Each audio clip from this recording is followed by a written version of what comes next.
নমস্কার। বাংলা সাহিত্য চর্চার আজকের আলোচনায় সকলকে স্বাগত জানাই। আজকের আলোচনাটা একটু অন্যরকম বলা যায়। কীরকম না, কলকাতা বিশ্ববিদ্যালয়ের বাংলা অনার্সের যে সিলেবাস আছে ফার্স্ট সেমিস্টারে যারা নতুন ভর্তি হচ্ছে কলেজে, আমরা বাংলা সাহিত্য চর্চার পক্ষ থেকে আজকে তোমাদেরকে একটু সিলেবাসটা নিয়ে কিছু কথা বলবো। যারা নতুন বাংলা অনার্স নিয়ে ভর্তি হলে তারা কী পড়বে এবং কেনই বা পড়বে, কী সিলেবাস, কী তার প্রশ্ন প্যাটার্ন, সেই নিয়ে কিছু কথা বলবো। প্রথমেই বলি যে যারা বাংলা অনার্স নিয়ে ভর্তি হয়েছে তাদের মূলত দুটো পেপার এবারে পড়তে হবে। একটা হচ্ছে সিসি 1 আর একটা হচ্ছে এসিসি 1। সিসি 1-এর মধ্যে কী আছে না, বাংলা সাহিত্যের ইতিহাস। আর এসিসি 1-এর মধ্যে কী আছে, সেখানে আছে কিছুটা বলা যেতে পারে হাতে কলমে শেখার মতো কিছু বিষয়, যেগুলো বাংলা পড়তে গেলে একটা ছাত্রের জানা দরকার, সেই অভিজ্ঞতাগুলো থাকা দরকার, যেটা হয়তো পরবর্তীকালে বাংলা পড়াশোনা করে সে তো শুধুই মাস্টারমশাই হবেন না বা শিক্ষিকা হবেন না, তার আরও কিছু ক্ষেত্র আছে, সেগুলোতে যাতে তাকে সেটা সাহায্য করে। এমনকি শিক্ষক হলেও, অধ্যাপক হলেও সে যাতে কিছু কিছু ক্ষেত্র তাকে জীবনে মুখোমুখি হতে হবে, সেই ক্ষেত্রে যাতে সে তার পূর্ববর্তী অভিজ্ঞতাগুলোকে কাজে লাগাতে পারে, সিলেবাসের মধ্যে সেই অভিজ্ঞতা দেওয়ার কিছু কাজ আছে। আমরা এসিসি পেপারে পরে আসছি। সিসি পেপার মানে যেটা সিলেবাসটা আসলে বাংলা সাহিত্যের ইতিহাস, সেখানে তোমাদেরকে কী পড়তে হবে। আগে একটু বলি যে তোমাদের প্রশ্নের প্যাটার্নটা হচ্ছে 15টা করে শর্ট প্রশ্ন পড়বে, 3টে করে 5 নম্বরের প্রশ্ন পড়বে, তাহলে 3 5 15, 15টা শর্ট প্রশ্ন, তাহলে কত হলো 3 5 15, 15 30, আর 3টে 15 নম্বরের প্রশ্ন, 3 15 45, তাহলে 45 আর 30 70 75, তাহলে এই 75 নম্বরের পরীক্ষা তোমাদেরকে দিতে হবে। তাহলে তোমাদের প্রতি পেপার থেকে 75 নম্বরের পরীক্ষা, এবং বাকি তাহলে 25 নম্বর কোথা থেকে আসবে না, তার জন্য তোমাদের কলেজ একটা করে পরীক্ষা নেবে, যেখানে একটা প্রজেক্টের মতো একটা খাতা তৈরি করতে হয় টার্ম পেপারের মতো, যেটা থেকে যেটা আসলে কোনো না কোনো একটা প্রশ্নের আকারে একটা টপিক থাকে, একটা বিষয় থাকে, সেটাকে তোমাদেরকে 3-4 পাতার মধ্যে লিখে নিয়ে যেতে হয়, এবং কলেজের তরফ থেকে তোমাদেরকে কিছু প্রশ্ন করা হয় ইন্টারভিউর মতো, তার ভিত্তিতে প্রায় 25 নম্বরের মতো থাকে। তাহলে 75 25 100 নাম্বার। তোমরা তার মানে বাইরের কলেজে গিয়ে পরীক্ষা দেবে 75 নাম্বার। বোঝা গেল ব্যাপারটা? যার মধ্যে বললাম 3টে করে 15 নাম্বার, 3টে করে 5 এবং 15টা শর্ট প্রশ্ন। এবার এই যে 3টে করে 15 নম্বর বা 3টে করে 5, সেই প্রশ্নগুলো হয় 3টে করে মডিউল থেকে। আমরা আগে আসি বাংলা সাহিত্যের ইতিহাস প্রসঙ্গটি নিয়ে।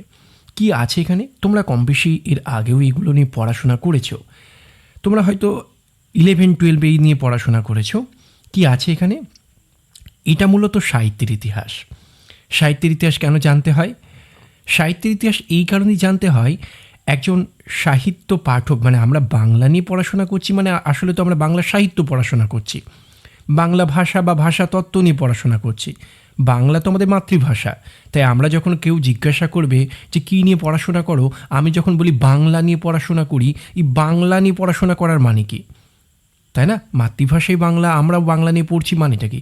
আসলে আমরা বাংলা সাহিত্য নিয়ে পড়াশোনা করি, এবং তার সঙ্গে বাংলা ভাষা নিয়ে সাহিত্য, সেই সাহিত্য যে ভাষা দিয়ে রচিত, সেই বাংলা ভাষা, তার ব্যাকরণ, সেগুলো আমাদেরকে জানতে হয়। এবার প্রশ্ন হচ্ছে, সাহিত্যের মধ্যে আমরা কী পড়ি? গল্প, নাটক, কাব্য, উপন্যাস, এইসব। কিন্তু এই গল্প, কবিতা, নাটক, কাব্য এ তো একদিনে জন্মায়নি। মানুষ যেমন একদিনেই হাঁটতে শিখে যায়নি, একদিনেই সে গাড়ি আবিষ্কার করেনি, সে একদিনেই কলকারখানা তৈরি করে ফেলেনি। এই যে মানুষের যেমন একটা সভ্যতার ইতিহাস আছে, গুহাবাসী আদিম মানুষ, সে তার আদিম সমাজ, আদিম গুহাবাসী সভ্যতা থেকে বেরিয়ে এসে, গোষ্ঠীবদ্ধ জীবন থেকে বেরিয়ে এসে সে কেমন করে চাকার ব্যবহার শিখলো, আগুনের ব্যবহার শিখলো, পশু শিকার করতে শিখলো, পশু পালন করতে শিখলো, কৃষিকাজ শিখলো। আজকে সে নিজে একটা শাসক হয়ে, কখনো জমিদার, কখনো বা সামন্ততান্ত্রিক সমাজে জমিদার, কখনো বা ধনিক সমাজে সে একজন পুঁজিপতি বা একজন কলকারখানার মালিক হয়ে উঠছে। যে মানুষের একসময় লড়াই ছিল ওই প্রাকৃতিক শক্তির বিরুদ্ধে, যে মানুষের লড়াই ছিল বন্য পশুর বিরুদ্ধে, আজকে তার লড়াইটা মানুষের সাথে, মানুষের নিচু তলার মানুষের সাথে, খেটে খাওয়া মানুষের সাথে উঁচু তলার জমিদার, মহাজন কিংবা কলকারখানার মালিক, পুঁজিপতিদের লড়াই, শ্রেণীদ্বন্দ্ব। তাহলে এগুলো আমাদের এগুলো একদিনে আসেনি। তাহলে মানুষের যেমন একটা সভ্যতার ইতিহাস আছে, সেই সভ্যতা ক্রমবিকশিত। সাহিত্যের ইতিহাস আছে। আমরা যখন বাংলা সাহিত্য আমরা পড়াশোনা করছি বলে আগেই বললাম, তাহলে সেই সাহিত্যের ইতিহাসটাকে আমাদেরকে জানতে হবে। প্রথম দিকে কী রকম সাহিত্য ছিল, পরে কী সাহিত্য এলো, এগুলো সবই তো পরিবর্তন হয়েছে। মানুষের সমাজে যেমন পরিবর্তন ঘটেছে, সাহিত্যেও পরিবর্তন ঘটেছে। সিলেবাসটার নাম বাংলা সাহিত্যের ইতিহাস, আসলে এটা বাংলার সমাজ ও সাহিত্যের ইতিহাস। কারণ সমাজের সঙ্গে সঙ্গেই সাহিত্য ওতপ্রোত। সমাজে পরিবর্তন এলে সাহিত্যেও পরিবর্তন আসবে। একটা সময় মানুষ ছিল ধর্মনির্ভর, যুক্তিকে সে খুব একটা গুরুত্ব দিত না। দৈব ভাবনা, অলৌকিকতা, অন্ধ কুসংস্কারাচ্ছন্নতা, এই নিয়েই ছিল মানুষের জীবন। ফলে সেই সময় মানুষ যখন সাহিত্য লিখছে, তখন একটা সময় ছিল, সেই সময়ে দেবতা, ধর্ম, আধ্যাত্মিকতা এগুলোই গুরুত্ব পেয়েছে। কিন্তু ইংরেজরা এদেশে আসা, 1800-র দিকে ফোর্ট উইলিয়াম কলেজ প্রতিষ্ঠা, এই যে একটা তারপরে শ্রীরামপুর মিশন তার আগে প্রতিষ্ঠিত হচ্ছে, সেখানে ছাপাখানা তৈরি হচ্ছে। এই যে ছাপাখানার সুযোগ, যেখান থেকে বই বের হচ্ছে, ছাপাখানা, বই, জ্ঞান বিজ্ঞানের চর্চা শুরু হলো। নানা দিগদর্শনের মতো থেকে শুরু করে আরও নানা সাময়িক পত্রপত্রিকা প্রকাশিত হতে থাকলো। মানুষ আর সেই পুঁথি নির্ভর হয়ে থাকলো না, সে জ্ঞান বিজ্ঞানের চর্চার সঙ্গে নিজেকে জড়িয়ে ফেললো। তার মন অনেক উদার, মুক্ত হতে শুরু করলো। মধ্যযুগীয় চিন্তা, ধ্যান, ধারণা থেকে সে বেরিয়ে আসতে শুরু করলো। এই যে তার চেতনার বিকাশ। আজকে সে সব কিছুকে যুক্তি দিয়ে বিচার করে, আজকে সে সব কিছুকে মানবতার মাপকাঠিতে বিচার করে। তাই একটা সময় যে সতীদাহ প্রথাকে মানুষ অন্ধভাবে বিশ্বাস করেছে, মেনে নিয়েছে, রামমোহন রায়কে কিন্তু তার বিরুদ্ধে লড়াই করে 1829 সালে সতীদাহ প্রথাকে রদ করে দিতে হলো। এমনকি বিধবা বিবাহ চালু নেই।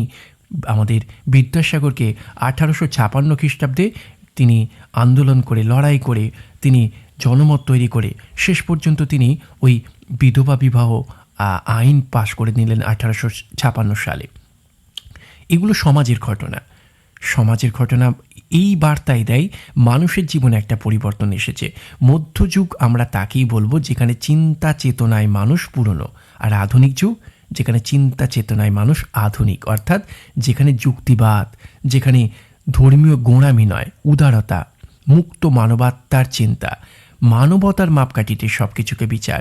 ধর্ম অন্ধ কুসংস্কার নয়, সতীদাহ প্রথার মতো অন্ধ কুসংস্কার বা নিয়ম নয়। একটা নারীকে বাঁচিয়ে রাখা, তার প্রাণের মূল্য বেশি।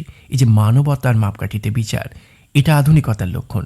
ফলে 1800 খ্রিস্টাব্দ থেকে বাংলা সাহিত্যে আধুনিকতার সূত্রপাত হচ্ছে, কারণ মানুষের চিন্তায় আধুনিকতা এসেছে, সাহিত্যও এসেছে।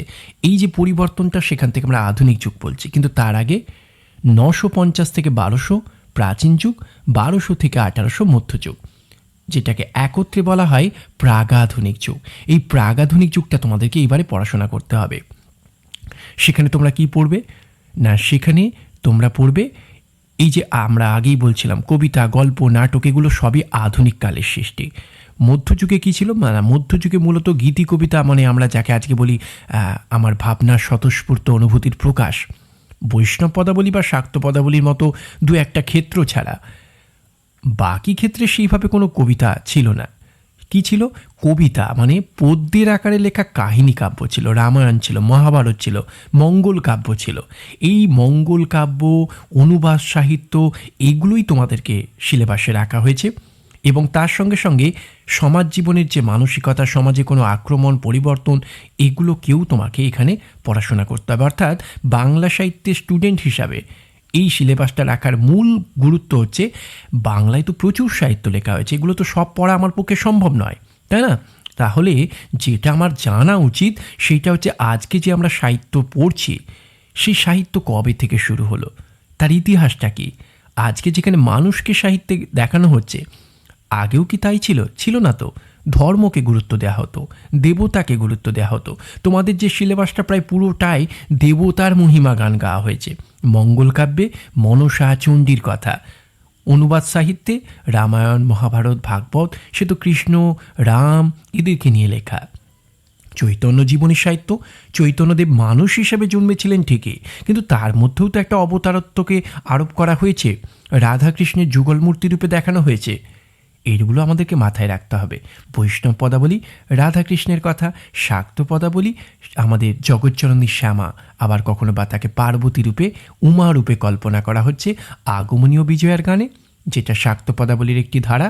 আরেকটি ধারা ভক্তের আকুতি, যেখানে রামপ্রসাদ লিখছেন, এমন মানব জমিন রইল পতিত, আবাদ করলে ফলতো সোনা, মা নিম খাওয়ালি চিনি বলে কথাই করে চলো, এই জাতীয় নানা পথ, যেখানে জগজ্জননী শ্যামাকে ঘরের মা রূপে কল্পনা করে এই ভবযন্ত্রণা থেকে মুক্তির পথ হিসাবে ওই মাতৃচরণকেই তিনি আশ্রয় করতে চাইছেন অষ্টাদশ শতাব্দীর অবক্ষয়ের যুগে দাঁড়িয়ে।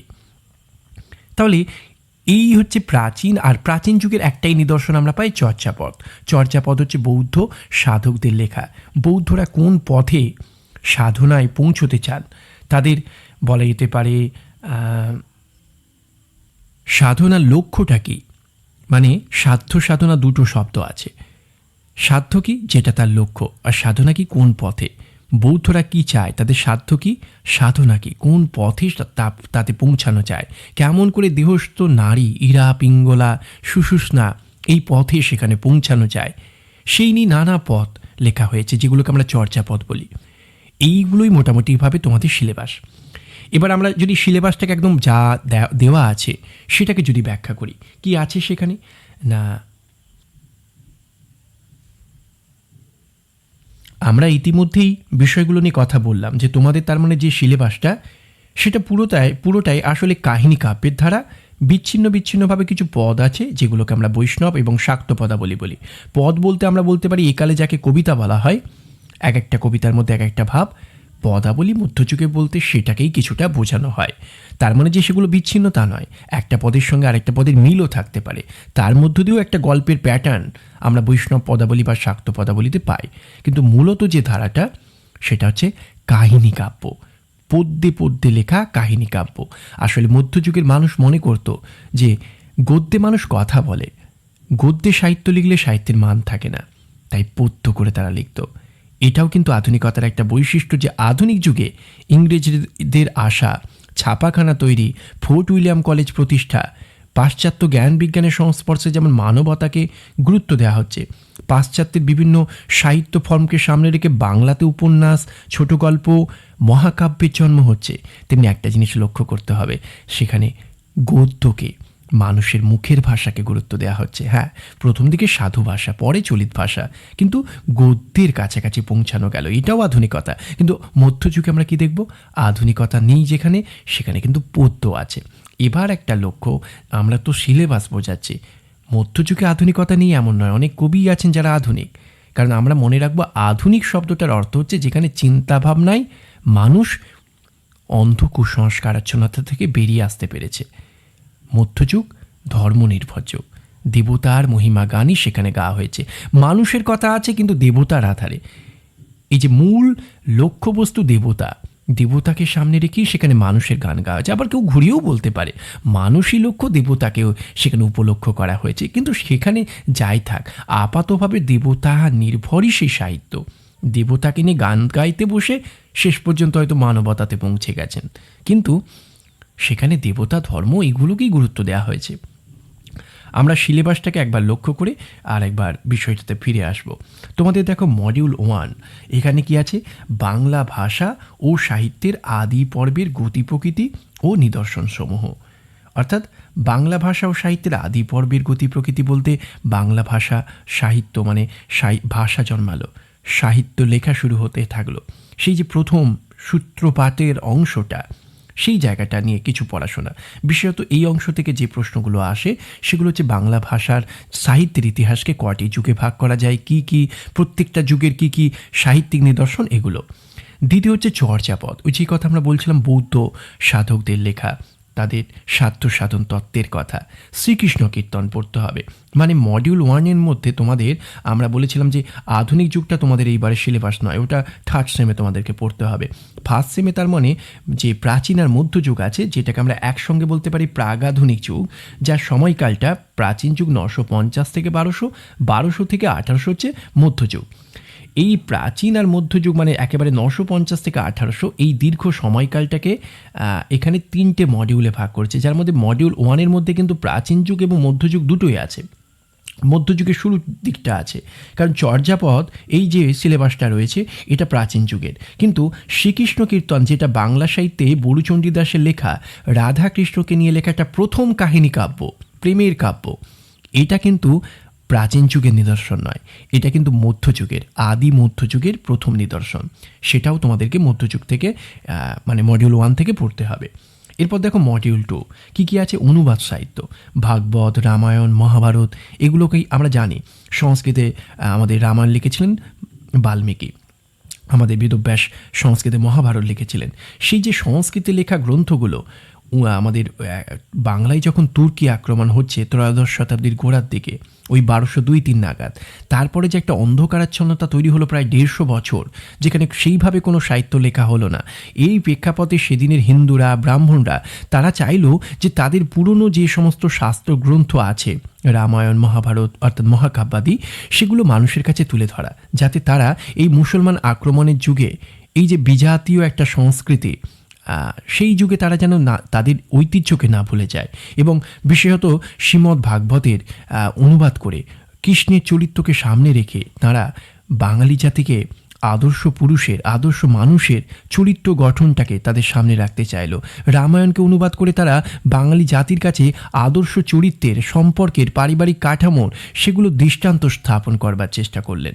অর্থাৎ অনুবাদ সাহিত্য লেখার উদ্দেশ্য হচ্ছে, সংস্কৃতে কাব্য ছিল কিন্তু সংস্কৃত মানুষ বুঝতো না, তাই মানুষকে বোঝানোর স্বার্থে সেদিনের ভেঙে পড়া বাঙালি জাতিকে নতুন করে আদর্শে উদ্দীপ্ত করবার জন্য, তাদের চেতনাকে জাগিয়ে তুলতে, তাদের চরিত্র গঠনের জন্য, পারিবারিক সম্পর্কগুলোর বাঁধনটাকে আবার মজবুত করবার জন্য এবং নিজেদের ঐতিহ্যের প্রতি অনুগত থাকার জন্য অনুবাদ সাহিত্য সৃষ্টি হলো। যেখানে কীর্তিবাস বলছেন, লোক বুঝাইতে কইল কীর্তিবাস পণ্ডিত, অর্থাৎ মানুষকে বোঝানোর জন্য তিনি বাংলায় অনুবাদ করছেন। তাহলে দেখো, রামায়ণ, মহাভারত, ভাগবত, এখানেও আসলে দেবদেবতাদের কথা ঠিকই, কিন্তু তারা আসলে মানুষেরই মতো, মানুষের চরিত্রকেই সেখানে দেখানো হয়েছে। আমরা বলছিলাম বটে আধুনিক যুগ মানুষের কথা, কিন্তু প্রাচীন এবং মধ্যযুগের উপাদানটা, মাধ্যমটা কিন্তু দেবতা হতে পারে, কিন্তু বলার লক্ষ্যটা কিন্তু মানুষের কথা, সমাজের কথা।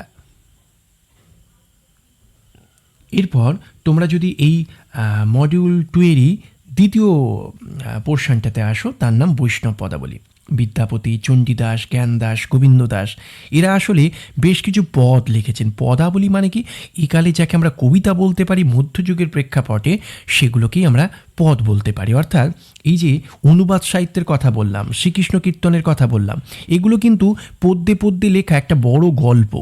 কিন্তু বৈষ্ণব পদাবলী ঠিক গল্প নয়, এখানে রাধা আর কৃষ্ণের প্রেমের বিভিন্ন পর্যায়কে অবলম্বন করে এক একটা কবিতা লেখা হয়েছে, যেখানে রাধার হয়তো কৃষ্ণকে নিয়ে তার যে ভাবনা, কৃষ্ণের বাঁশি, কৃষ্ণের নাম শুনে তার হৃদয়ের যে ব্যাকুলতা, সেই এক একটা ভাবকে এক একটা কবিতার মধ্যে ধরা হয়েছে।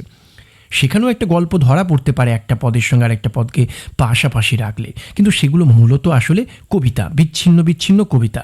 যেমন চণ্ডীদাসের একটা পদ, সই কেবা শোনাইল শ্যাম নাম, কানের ভিতর দিয়া মরমে পশিল গো, আকুল করিল মোর প্রাণ। এই যে কৃষ্ণের বাঁশ বা নাম শুনে রাধার চিত্ত ব্যাকুলতা তৈরি হয়েছে, পূর্বরাগের জন্ম হয়েছে। রাধা সে কথা সখীকে সম্বোধন করে অকপটে বলছে। এই যে হৃদয়ের কথাকে অকপটে বলা, এ তো আধুনিক রোম্যান্টিক প্রেম কবিতা। ফলে একে আমরা কবিতা, আজকের নিরিখে কবিতা, সেকালের নিরিখে একে পদাবলী বলছি। আমরা আগেই বলেছি বাংলা ভাষায় রাধাকৃষ্ণকে নিয়ে লেখা একটা গল্প হচ্ছে শ্রীকৃষ্ণ কীর্তন।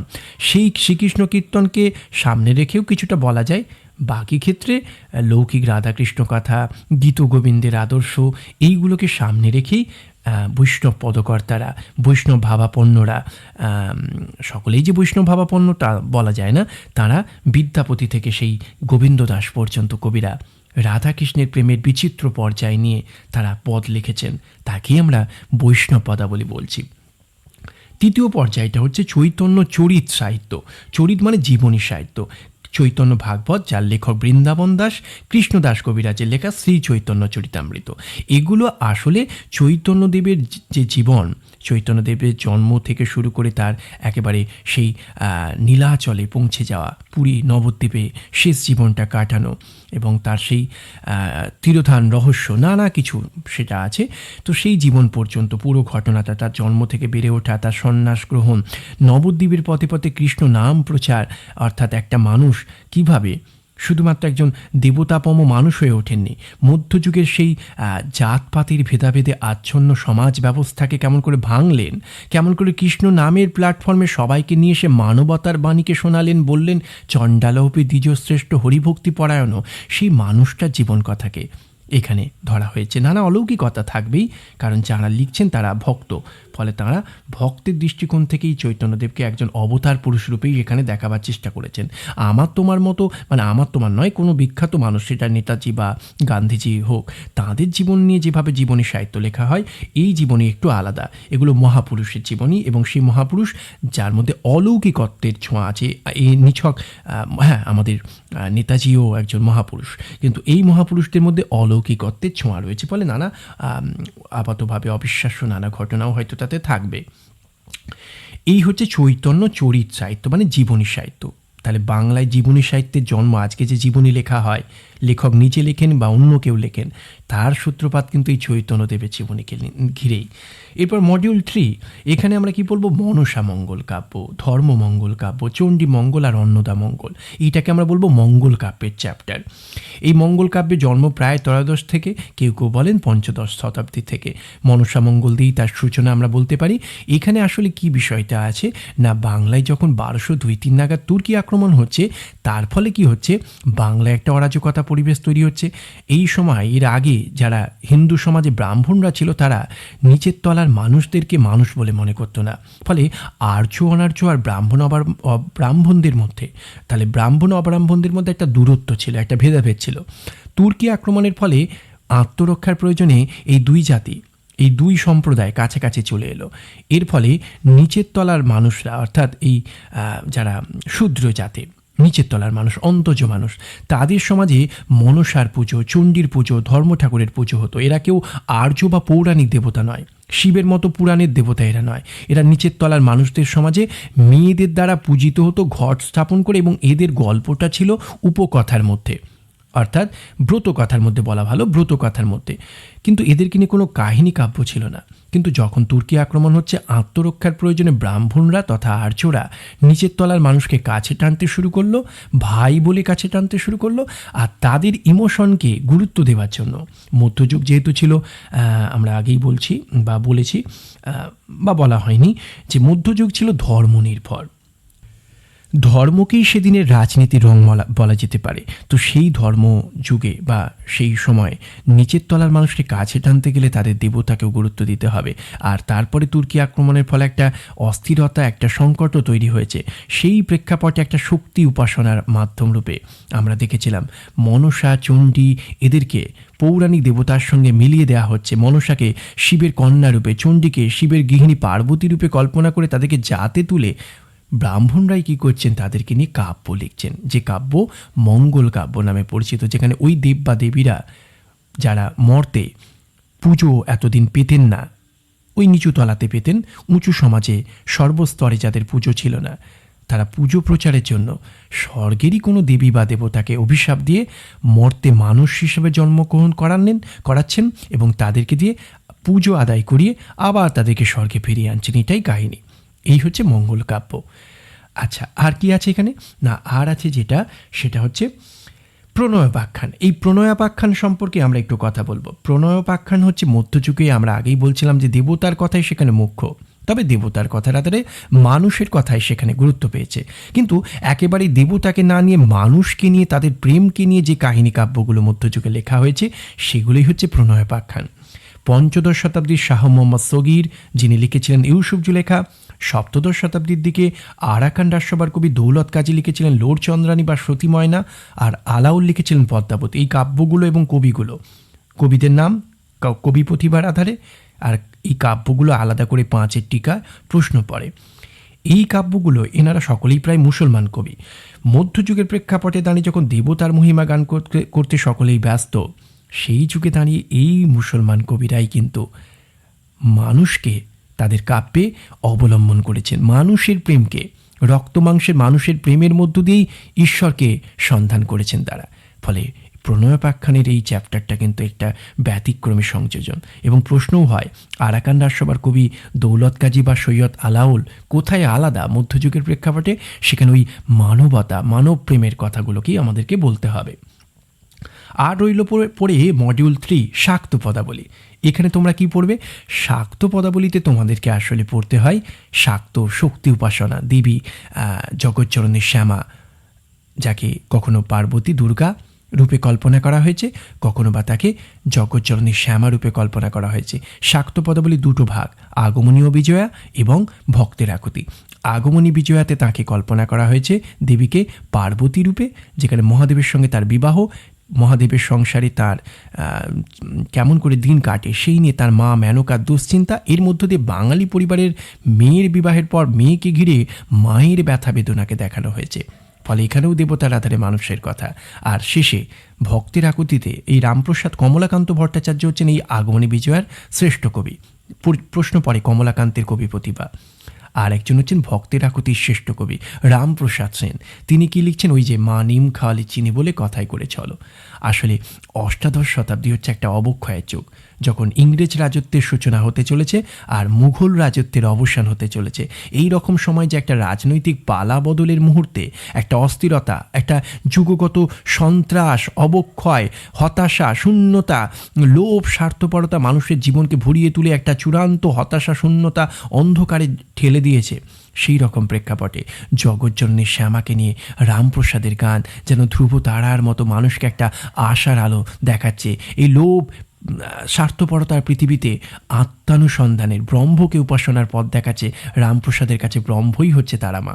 আত্মস্বরূপ, আত্মসন্ধানের চেষ্টাই আসলে শাক্ত পদাবলীতে মূল অবলম্বন। এই আজকের পুঁজিবাদী সময় সেই গান কোথাও অপ্রাসঙ্গিক নয়, আরও তার প্রাসঙ্গিকতা বেড়েছে। এটাই শাক্ত পদাবলীতে পড়তে হয়, যেখানে প্রশ্নটা হয় রামপ্রসাদ সেন ভক্তির আকুতি পর্যায়ে শ্রেষ্ঠ কবি হিসেবে রামপ্রসাদ সেনের কবি প্রতিভার পরিচয় দাও। জগজ্জননীকে নিয়ে তার কবিতা, কিন্তু সেখানে জগজ্জননী হয়ে গেছে একেবারে ঘরের মা। এই মোটামুটি তোমাদের সিলেবাস। আজকের আলোচনাটা একটু দীর্ঘ হয়ে গেল। আমি একটা কথাই বলবো যে তোমাদের দুটো পোর্শন কিন্তু আছে, একটা সিসি 1 যেখানে সাহিত্যের ইতিহাস, আর একটা এসিসির কথা বলেছিলাম। আমরা নেক্সট কিছু দিনের মধ্যেই আমরা এসিসি পেপারের সিলেবাসটা নিয়ে কথা বলবো। আজকে এই সিসি পেপারের সিলেবাসটা নিয়ে আমাদের আলোচনা কমপ্লিট। সকলকে সঙ্গে থাকার জন্য ধন্যবাদ জানাচ্ছি।